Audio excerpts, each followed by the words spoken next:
Geisel drops back, looking to pass, steps up, pressure coming, and he gets it to Dance in the end zone. Touchdown! Dance scores a touchdown with 11 seconds left to go. Bulldogs take the lead. Talk about ice water in your veins.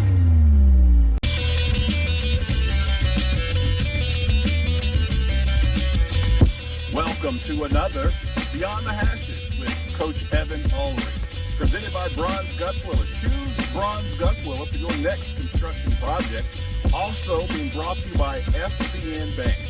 FCN, building stronger communities, member FDIC, and equal housing lender. Our guests today are being presented in part by Daisy Dog Daycare and H&R Block.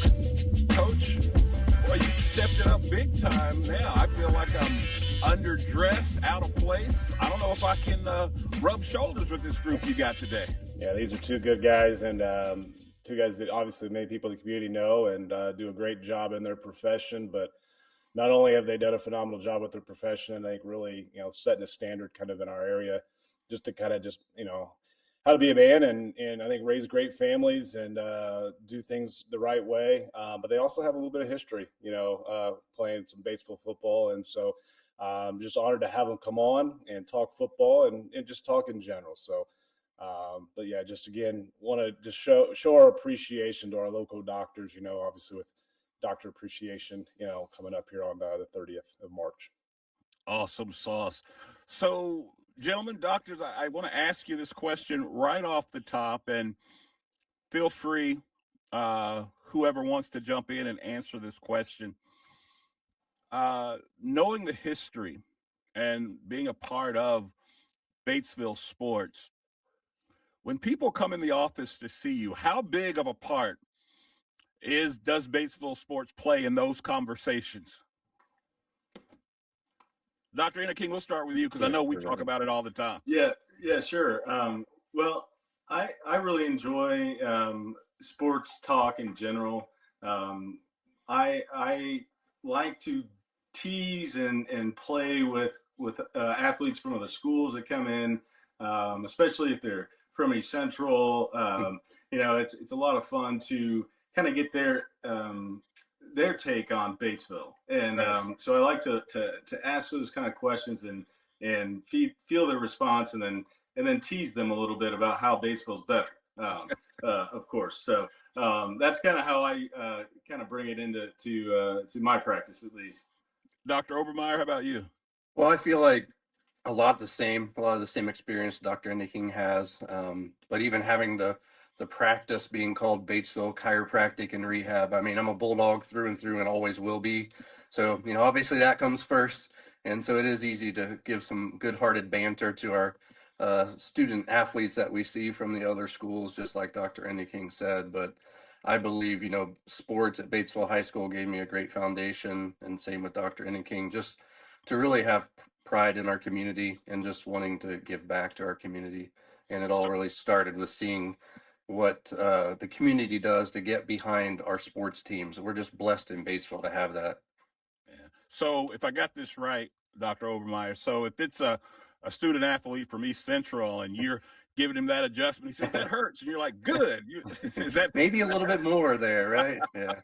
No, we don't really do that. But at the same time, it has crossed my mind a couple times. Keep the function up, we want them to be at their best so that there's no excuses when Coach Ulery's dogs roll over him. So there you go.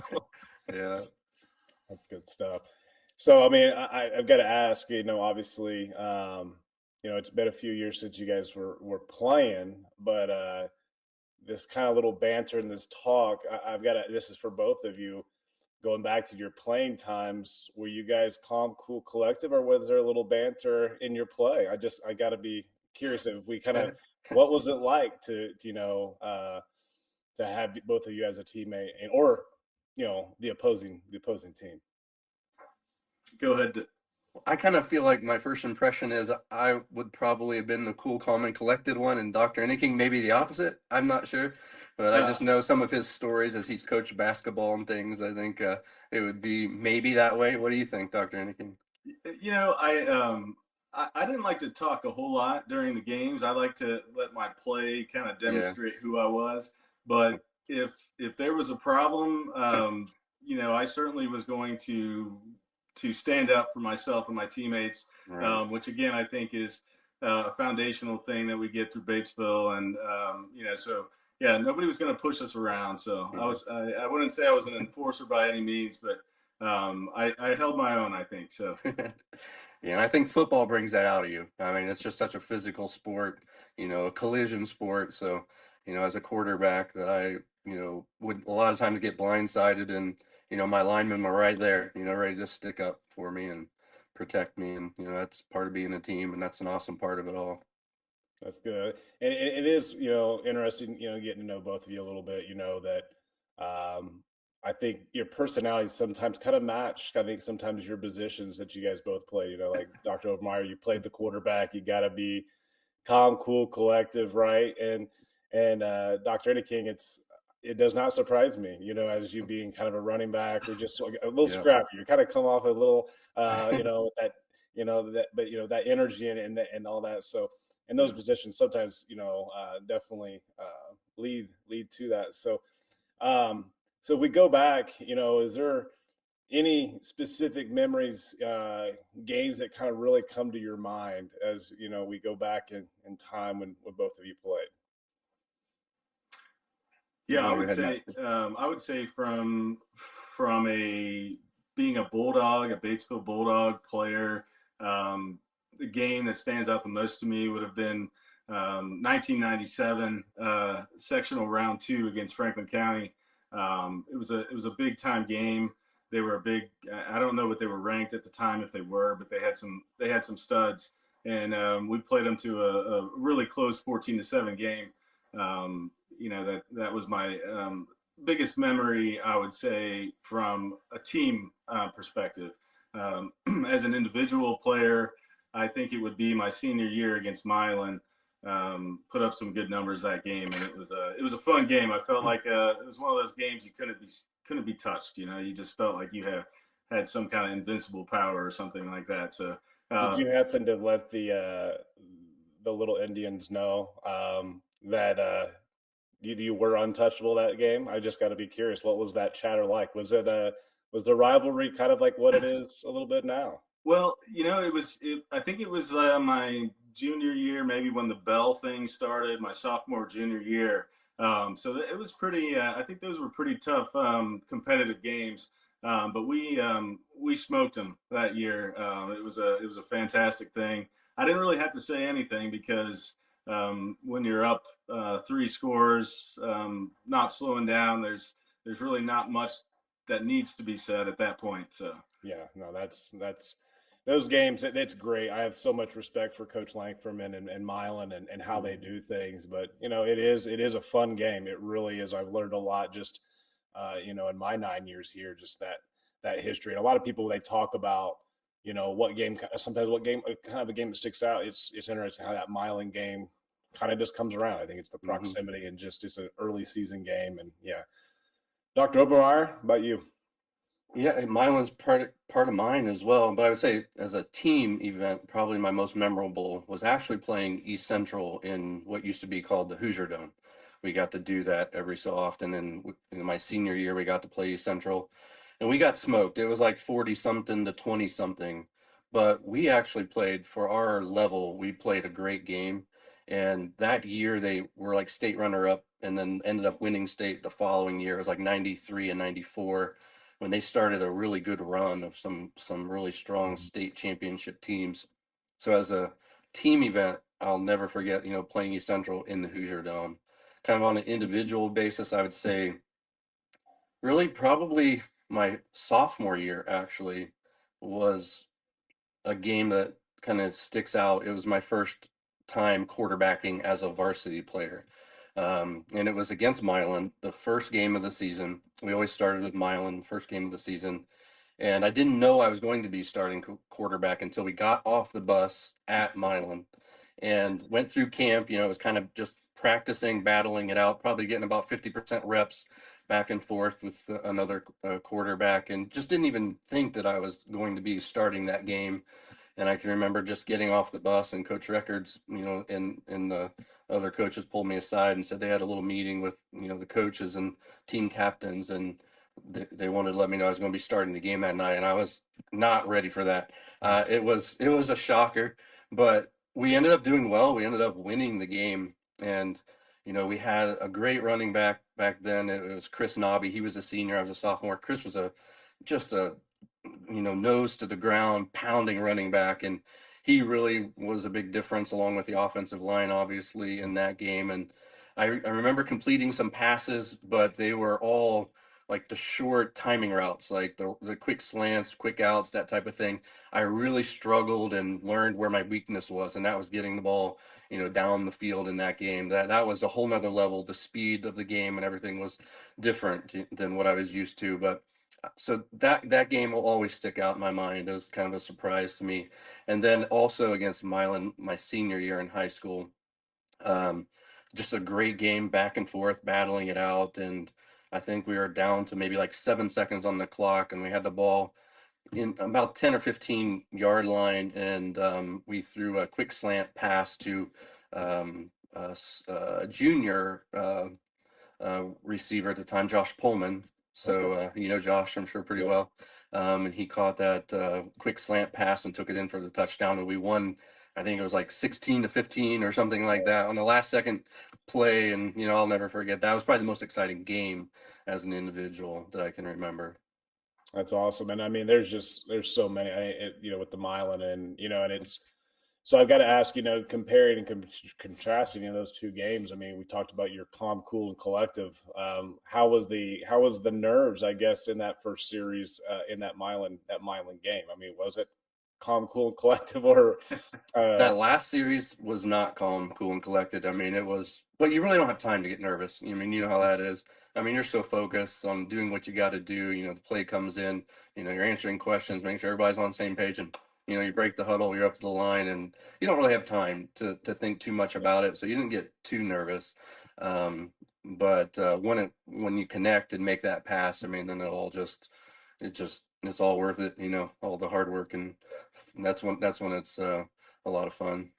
no, it is. I think people even ask me sometimes, or I'll come home, my wife or will be like, "Man, were you nervous?" It's like you almost just you're just kind of in the moment, you're Hmm. in the moment. Now, granted, I'm not out there. I do feel like I'm more nervous as a coach than I ever was as a player, but Yeah. but it's great to hear those stories and the Milan stories, and coming out with victorious. Now, you talked a lot about talking to Obermeyer, the slants, the outs, the quick passes, and that the long game. It was kind of one of those things you needed to you said fix, right, or kind of get. But it's interesting. I look and I still have it in the record book as we continue on. You still hold the record for the longest completed touchdown. So the Yeah, and odds that that's you a kind of say that, and then we've got this. So I got to be curious. Can you play back that play? You know yeah. what play I'm talking about, probably, right? Yeah, I do remember that play, and I believe it was against Franklin County, and we were like backed up. I think we were on our own, maybe 2 or 3 yard line. I don't know what the record is, but that would probably tell me if I knew what that length of that touchdown pass was. But it was a quick slant, and so I only really threw the ball maybe 6 yards. But we had a wide receiver, Alan Meyer, that was just Mhm. lightning fast and just caught that ball, split right up the seam, and just ran it for a touchdown. So I didn't have a whole lot to do Okay. with that. It was not a long pass at all, probably 6 yards, but it's amazing that that still holds up as Right, yeah, a and it's it was 92 yards. It was okay. 92 yards. Yeah. So yeah, so you're giving all the credit Oh yeah. to Allen Meyer, Yeah. and it does have it down because I see the longest reception. Obviously receiving touchdowns kind of a dual would be with Allen Meyer, and I've heard a lot. I've got to meet Allen maybe once or twice in the community, and Yeah.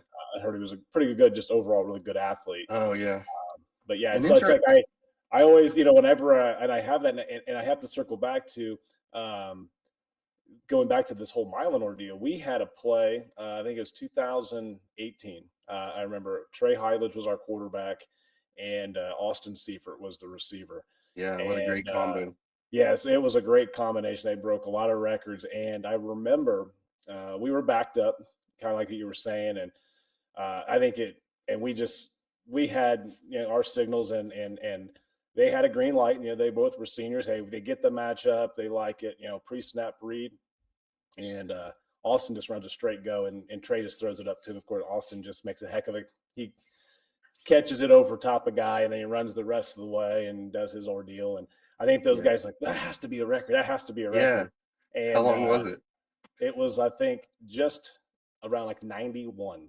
Uh, The ball was it was right about the 9.5 So yard close. line. I said, fellas, we were 1 yard short. So, Yeah. but they had so many records, those two, and so that just kind of again that knowing that it was 92 yards and that you still hold it, and he's holding strong. It's holding strong. Yeah. So, Someday it'll be broken, I'm sure, but no. yeah.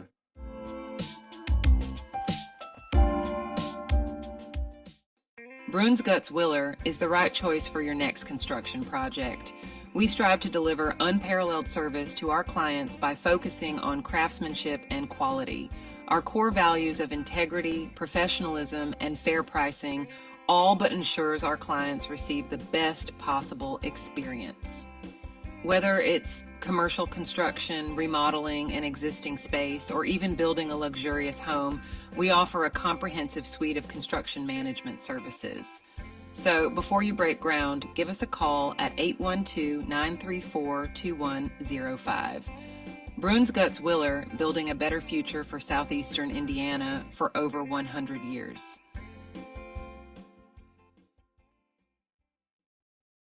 Margaret Mary Health is a proud supporter of Batesville football.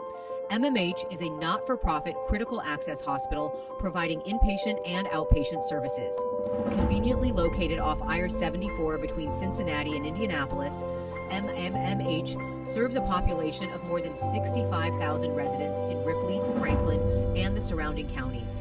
Margaret Mary Health, providing quality, compassionate care for nearly 100 years.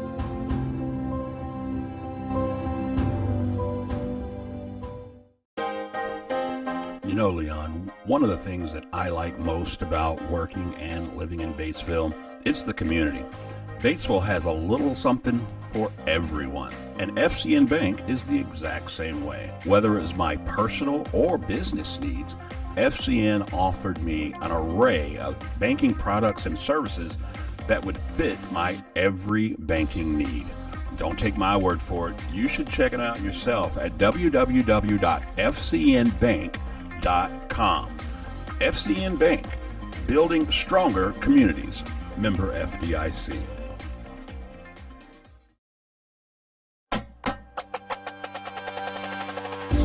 Let's run it back. More from Beyond the Hashes. You played your high school career at Batesville. You leave, you go to college, you come back. You're still here in the community. I call it I look at it as I call it the Stedman Bennett effect. 2 national titles at Georgia. Why would he ever want to go pro? Just stay in Athens. You'll be a king for the rest of your days. But I have to ask about that. You guys had great careers in school. You come back to the same community. What has that been like? Living, working in the exact same community that you were, I mean, Dr. O, a high school legend. You got the longest passing touchdown. I mean, what has that been like, though? Seriously. I'm definitely no legend when it comes to that. Like I said, I only threw the ball 6 yards. It wasn't that hard. It's been great, though. I mean, I really believe that the foundation that I was able to develop just with character development with, high school sports just really helped just develop your, what hard work it takes, time management, all those things that every high school student athlete learns was always, very beneficial.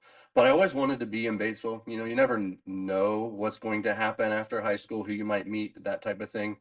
But I was blessed to be able to come back to Batesville, just like Dr. Enneking, I'm sure, feels, and raise a family here. I'll let Dr. Enneking expand a little bit more on maybe what he thinks is relating to that. Yeah, I think I agree with what Doug said about Batesville's a great place to raise a family, to come back. I think from my perspective, kind of not always having the most positive relationships with people when I was younger. It's been a really nice thing to give back to the community and actually build and kind of reestablish who I am and who I was. Not to say that I was like this horrible kid. I wasn't. But you know, there's always things that you could have done better, and so I kind of like that as an opportunity to you know show who I am now as an adult versus who I was as a teenage kid who knew it all, I guess. So. Yeah. That's good. So I guess to ask both of you, as you kind of left, you know, high school and you kind of decide, you know, the route that you're going to go professionally, I guess what kind of steered and led you into what you're doing now? Well, for me, it was actually football that kind of led to chiropractic. It was an injury playing football. It was my senior year. Um, it was about halfway through the season, and just remember getting tackled and then having some low back pain.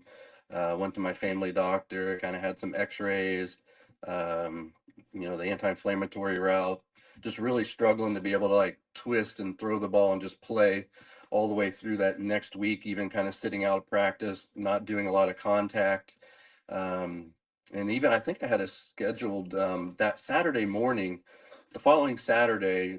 Back in the day, Methodist Sports, you could go to Methodist Sports on a Saturday morning walk-in clinic, and you'd go in there as an injury that happened on Friday night, and the room was filled with Friday night high school injuries. And I didn't go that very next Saturday after the game. I got injured, but I was going to go the following Saturday. And I just remember after school, Friday after school, um, I had an appointment with the local chiropractor, and I wasn't likely going to play that night. We had kind of planned to have a backup quarterback that Friday night. And I remember walking into the chiropractor's office and just learning a little bit about what he did, and it was kind of interesting to me. And you know, he worked on me, had me down on the table and did some things to me. And you know, he didn't really explain a whole lot what was going on, so I thought it was all kind of weird at first. But then, you know, he had me stand up, and I stood up straight, and it felt like I was standing straighter.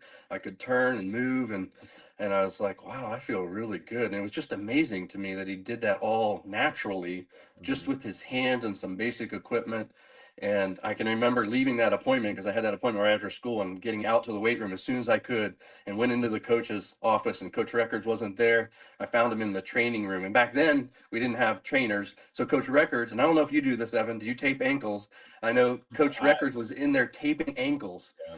And I walk into the training room and I said, I'm good to go, coach. I'm playing tonight. And he looked at me like, what happened? I'm like, I went to this chiropractor and he helped me. So that's kind of what turned me on to chiropractic. And I always knew I wanted to do something kind of in the healthcare field. Prior to that, I thought maybe like optometry. I thought about maybe being an eye doctor. And my senior year in high school was the first year that that Batesville was implementing the mentorship program. And I can't say enough about that, because that so helped me. That semester, that fall semester of my senior year, I was doing mentorship at a local optometrist office. And that was still cool to me, because I'm fascinated with how the eye works, and it still is amazing how the eye works. But once this experience happened to me with chiropractic, the second half of the school year, that second semester, I split time doing mentorship between the eye doctor's office and a couple chiropractic offices, just learning as much as I could. And you can obviously see which direction that I went. I like to work with my hands, as I can't keep them still here. So, you know, that kind of thing. So, but yeah, that's football led me to chiropractic indirectly.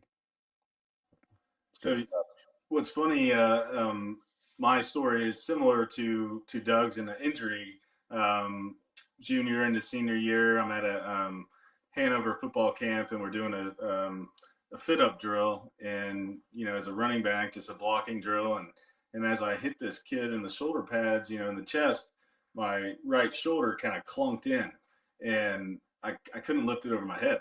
So during that off season, Coach Hepner kind of hooked me up with, I think, somebody from Methodist Sports, and I kind of rehabbed it on my own, just doing exercises, strengthening exercise.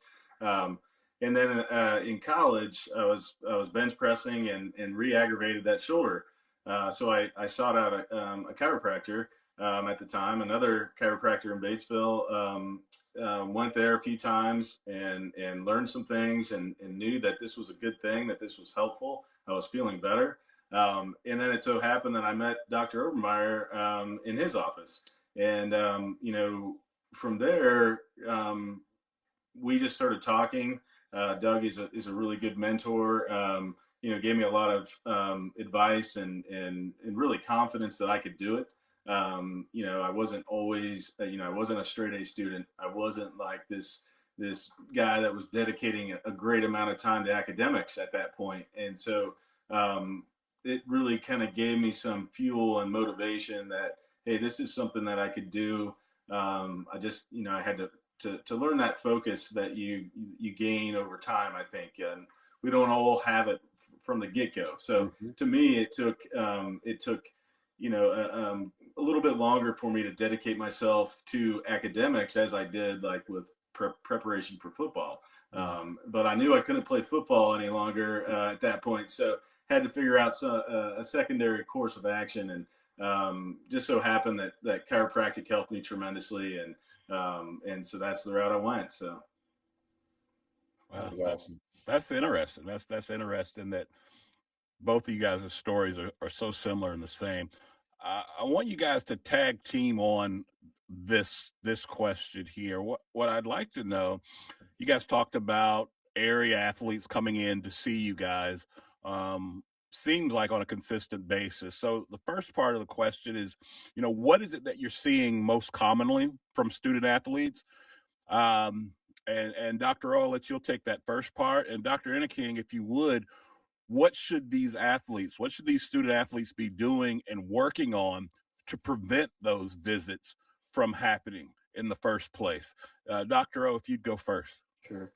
In our setting, most often we're seeing back injuries, but we also will at times, see the common like rolled ankle and knee injuries. But most commonly in our setting is definitely going to be the back injuries and whiplash type neck injuries from, getting beaten around. A lot of times in correlation with concussions. Concussions are obviously on everybody's mind these days. But in the chiropractic setting, we don't deal as much with managing concussion protocols, but many times if there's been enough of an injury to cause a concussion, there's obvious enough force applied to the body that could have affected the neck. So we see a whiplash type injury effect in the low back, especially in lifters. We see a lot of, it's called spondylolisthesis. It's a lower back injury that occurs from heavy lifting. Sometimes people may call it like a stress fracture. And so we'll see that quite often in the office. And that is probably the majority of things other than your soft tissue injuries, muscle and ligament injuries that we rehab as well. But I would say low back injuries, neck injuries relating to, sports is probably the most common thing that we see in the office. Yeah, and I think in terms of prevention, Terrence, I think it comes down to off-season preparation. In the gym when we're lifting, it's form. If that form's not right, we're going to shear out L5 disc on a deadlift. If the back is rounded, we're in trouble. So I think form is so important, not only in the weight room, but then even on the football field, right, Coach, with tackling, tackling drills. As a running back, it was lowering your center of gravity, and of course back then you could lower the boom, and nobody batted an eye. I probably lost a few brain cells doing that myself. But you can definitely help to prevent these things. Just because you're working hard and training the correct way and putting in your body the correct things to help us be strong doesn't mean that we're immune to these problems. It just gives us a much better opportunity to have less of an injury if there is a stress that's placed on a ligament, tendon, cartilage, whatever it might be. But certainly I think it gives us the best chance of trying to protect ourselves. Real quick, one other thought I have with that would be, strength training is vital. It's so important. It does prevent injury. But one thing that I think would be good to have a little more emphasis on is flexibility training. I see a lot of student athletes that are so developed and strong, but I feel, do have their injury proneness increased due to lack of flexibility because they've developed so much strength. So that may be something just to add in there that might be helpful. That's good. Yeah, and I think, and obviously with what I do, it's like battles that I battle with on a regular basis, right? Of just um, kids, definitely boys, they will take all the lifting as serious as possible, but sometimes it's like pulling teeth to constantly take everything else serious, right? And kind of it's like use the analogy of you get this Lamborghini or this fast car, right? But yet you don't know how to drive it, and then you're basically putting yourself at a risk to wreck the car. It may all look good, but you don't know how to handle it, right? And that's kind of what I feel like sometimes they do with their bodies. They get this body, and they don't know how to handle it, prevent from it, crashing, in a sense. So I think that's all good, and I guess maybe to piggyback off that, is there, any advice you'd give? I know we get a lot of parents listening and in the community, that maybe some advice you'd give them, obviously, I mean, they care about their kids too, but anything else additionally you would advise them? Well, I think, kind of going back, Evan, what you said about the Lamborghini analogy, I think the human body, I like to look at it and think of it as a machine, right? And so, the tendons and ligaments are kind of like belts, and the joints are like gears. And so, yeah, I think that's exactly kind of the mindset I think we have to have when we're thinking about protecting the body. Is it's a machine, it's going to break down. And I think that's, that's kind of the important parts to that. And as a parent, being able to recognize when our child isn't moving correctly, being observant, I think is the best thing that we can do to pick up on those small little changes in behavior or gait pattern or whatever it might be in terms of concussion, especially, are there problems that they're seeing that are unusual that they can pick up on, that they should, make sure they're questioning these children about, how they're feeling, the student athlete, how they're feeling, if they're having any problems that are out of the ordinary. So communication, I think, is huge. Observation. Dr. Obermeyer. Yeah, I feel the same. I think Evan was kind of starting to hit on it too. Like, players, they kind of have an ego. They don't want to miss playing time, that type of thing. And I think sometimes at school or maybe in the weight room or, out with the guys, they're going to act one way, but parents can be on the lookout because they'll act a little differently at the house. My wife might say that about me. I whine about things at the house, but no one knows about those things outside the house. Maybe that happens at home too with the student athletes, Yeah. So something like that. Yeah, that's like, it's all good, and I think big thing, we even tell our guys, it's like availability is key, right? And it's like it doesn't necessarily mean that you show up. So I mean that's one part, but like availability, just you're injured, and it's like unfortunately if you're injured, that availability, and in some cases some injuries they're just things are going to happen, right? But it is great, kind of what you're sharing is that, hey, just those extra steps that all people can take involved, whether it's myself as a coach, teacher, everybody, parents, just anyone that's kind of in part the student athlete themselves, of obviously putting themselves in the best position to maximize their 4 years. Because as we all know, right, those 4 years go extremely fast, and those games, those opportunities are actually what seems like to these kids at this age, there's so many, but really in all reality, it's very few. It's a blink of an eye.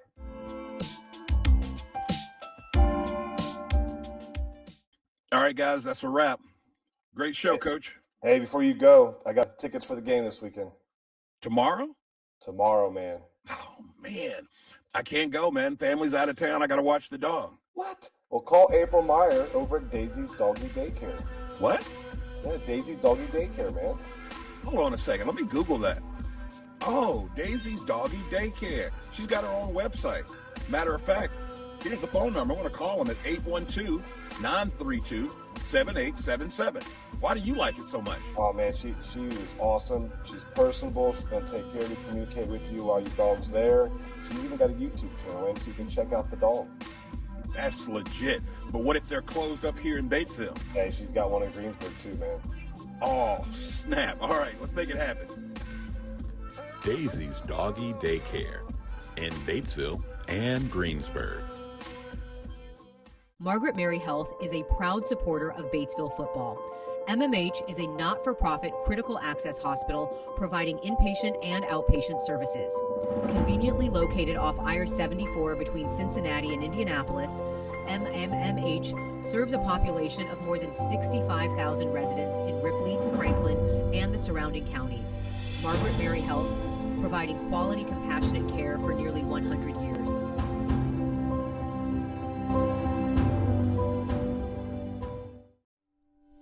It's tax season, and your neighborhood H&R Block is here to get your taxes squared away. Just walk in or make an appointment and get 100% accuracy and your max refund or your money back. So file with confidence, knowing you have expert local help when and where you need it. All year long at H&R Block. All tax situations are different. Not everyone gets a refund. Limitations apply. See hrblock.com/guarantees. Call 812-934-4626 to speak with a tax professional. Let's run it back. More from Beyond the Hashes. Kind of, we'll shift gears here a little. I'm just curious, you guys who came off, both competitive guys. I think, so what, other than you got your profession, but is there any other things that kind of fuel the fire for you, to kind of, as you get, this more on a personal piece, but to kind of keep that competitive edge or things or hobbies you guys do that you'd like to share? Go ahead, Matt. Or yeah, I'm pretty simple. I like, I think competition is what fuels me, and I don't need much motivation beyond that. If us three went out and played pickup basketball, I'm gonna try to win, and I'm gonna do everything I can to make that happen within boundaries. So and the same in my professional life, in terms of what drives me, what fuels me in practice is helping others, being able to take someone with a high pain level and a low function. I always tell people it's like this: if the pain level's here, our function level's here. And what I have is a motivation to drive to flip that balance. So if I can drive down the pain, then our functional abilities are up here now. And so in terms of what drives me is helping people regain normal function, regain the abilities to live their life as a coach, as a husband, as a whatever it might be. And so I think that's what motivates me. For me, the competitive spirit kind of lives on. I don't think it ever is out of you. If it is in you, I'd say I tried to live it on, I guess, through coaching football. I was a freshman football coach under Coach Hepner for a few years. And then as I had kids, just kind of got so busy that it just wasn't the right thing for me anymore. But I loved doing that. When my son was younger, coaching youth football was a passion. I loved it. And it just kind of just brings you in, and you just live it outside of work. And it's kind of like it was my escape from work. Not that I needed an escape from work as far as I didn't enjoy my work. I do, but it's always nice to have, a hobby, like you said, something that kind of brings you into a different world. And I sometimes feel like I was that guy that took youth football a little too seriously, but that's just kind of the nature when you get really invested in those kids, and you know how that is. And actually the group that just graduated, like Geisels and Max Amber, that was my group. I coached them from first grade through third grade. Okay. And I think even the second grade year we won the youth football Super Bowl championship. Third grade year we lost it just barely to Bright or Summon or whatever those guys call themselves, So that's kind of what kind of kept me going. And then outside of that, another hobby that I enjoy that's very competitive and intense is I like to race cars.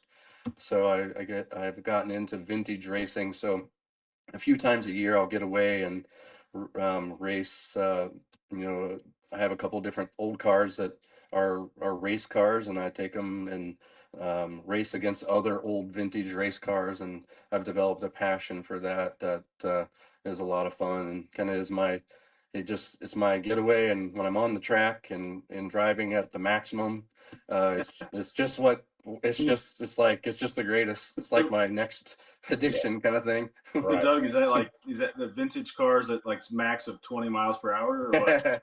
yeah, like old Model A's and Model T. No, yeah. So that's kind of what I enjoy doing there. So where do you typically with those? Like what's the tracks? I mean, where is it a lot of go ahead. So like this year as an example, I'll be racing a Formula V in Michigan the first weekend in May. It's like an open wheel race car, similar to an Indy car. Okay. And then in June, over Father's Day weekend, I'll be racing at Indianapolis Motor Speedway in a 1968 Trans Am car. The Trans Am series was what was big in the United States before NASCAR really kind of took over back in the 60s. So, and then later in the year, I'll probably race again somewhere else with another type of car, or maybe one of those cars. I usually try to get through one event at a time because I'm not the best mechanic, and most of the time I come home with a broken car or something, and I may or may not be able to get it fixed. So yeah, it just kind of depends, but that's my plan so far this year. How fast do these cars go? Well, I've raced some vintage stock cars. The fastest I went in a vintage stock car was 192 miles an hour. The Mustang that I raced is probably the next fastest. I think was 172, something like that. And then the open wheel is a smaller car, a lot less horsepower, but a lot of fun to race. And those I think are like 110 miles an hour tops. Okay. So yeah, it gets your adrenaline going.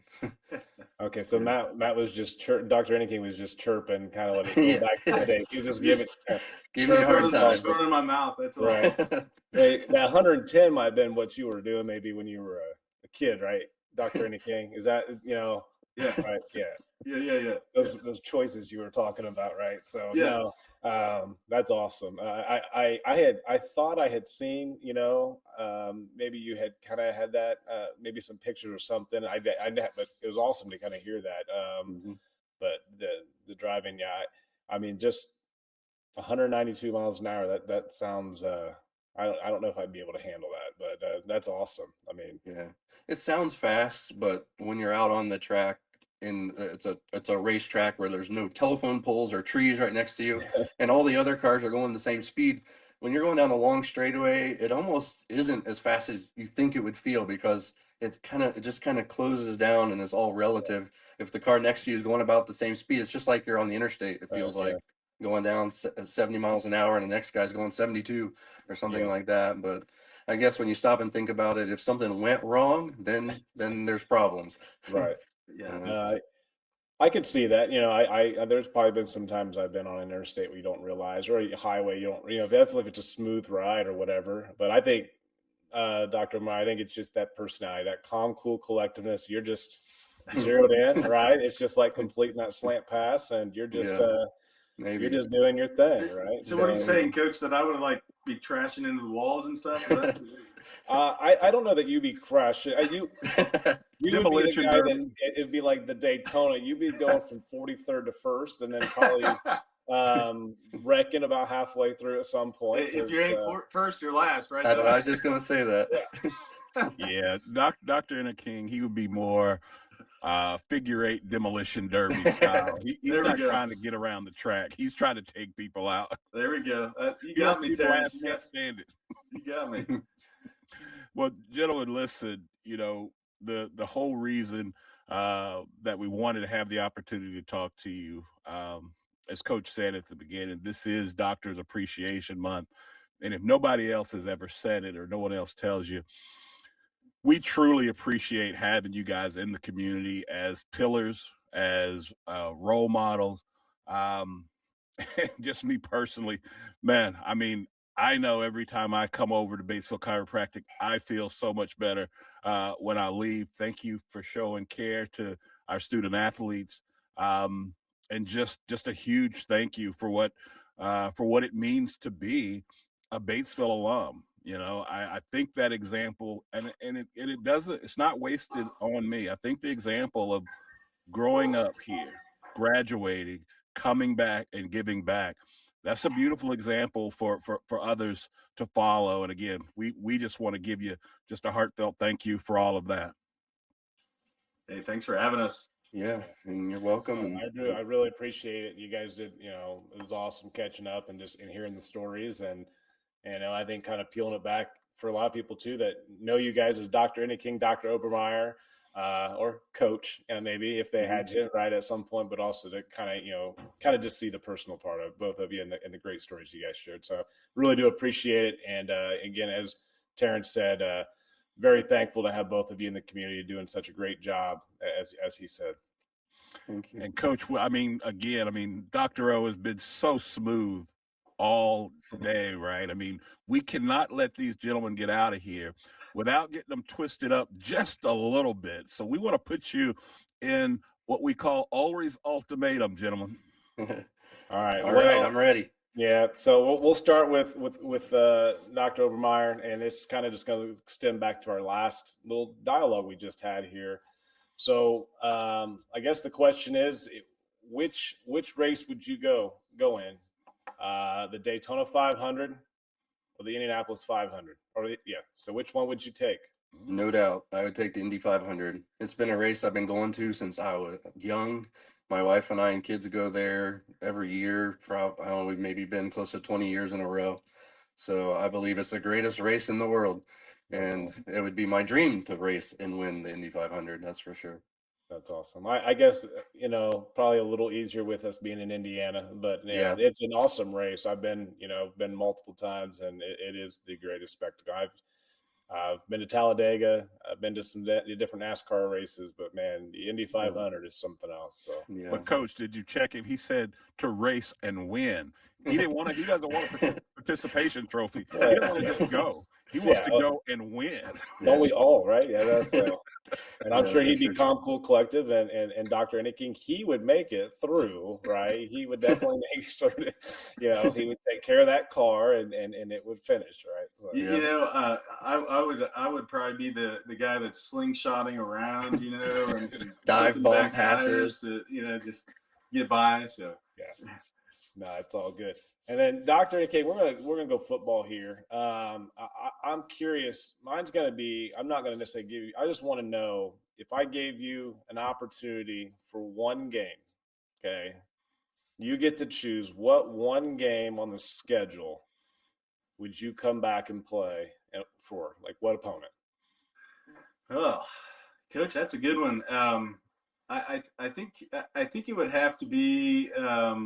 I think it would have to be Franklin County, just because of the history between where I was at that time and where they were when I was playing ball. Almost want to say Greensburg now, but I think I'll stick with Franklin County as my answer. I always when I see Matthew Hornberger or Matthew Davidson in the office, sometimes, Coach, I tell him, you and me, one-on-one, you can't stop me. I'm scoring. And I think about those backs that you have with these big offensive lineman potential, and it could be a lot of fun to watch your running backs next year. So yeah, they've had it made, right? And and they've done a great job. Obviously Gage Pullman had a great career, and definitely is very thankful for those guys and all their work. But yeah, no, I think many people forget, and you kind of mentioned about the Franklin County, is I think, Franklin County, Coach Gilman's done a really good job of really restoring that. And I think people forget sometimes the history, of Franklin County. And you guys both played in the 90s. That those were, he was a storied program, honestly. But yeah, no, and I would have to say, I'm going to throw a little jab at Greensburg because we can, and I'm sure no one from Greensburg's listening. But we could have probably got you in the Greensburg game the last couple of years. Hey, You know? you give me some pads, man, and as long as Dr. Obermeyer will put me back together when it's all said and done, man, I'm game. Yeah, Put me in, Coach. We probably could have just tossed it right or left and gave you could have, called the number of yards. Now I'm going to, probably regret that comment, but throwing jabs. You ain't right, man. No, you ain't right, Coach. But, you ain't wrong, but you ain't right. Gentlemen, again, thanks so much for being with us. We really appreciate you sharing some stories and sharing the time with us. But that's going to do it for another Beyond the Hashes. And until next time, go Dogs. Go Dogs. Go Dogs. This has been an Overtime Media original production presented by Bronze Gutzwiller and FCN Bank, member FDIC and equal housing lender. We are profoundly grateful for the support of all of our sponsors, including Daisy's Doggy Daycare and H&R Block. Your continued support is key to our success. So until next time, be sure to like, rate, and subscribe. And as always, be a friend and tell a friend about Overtime Media.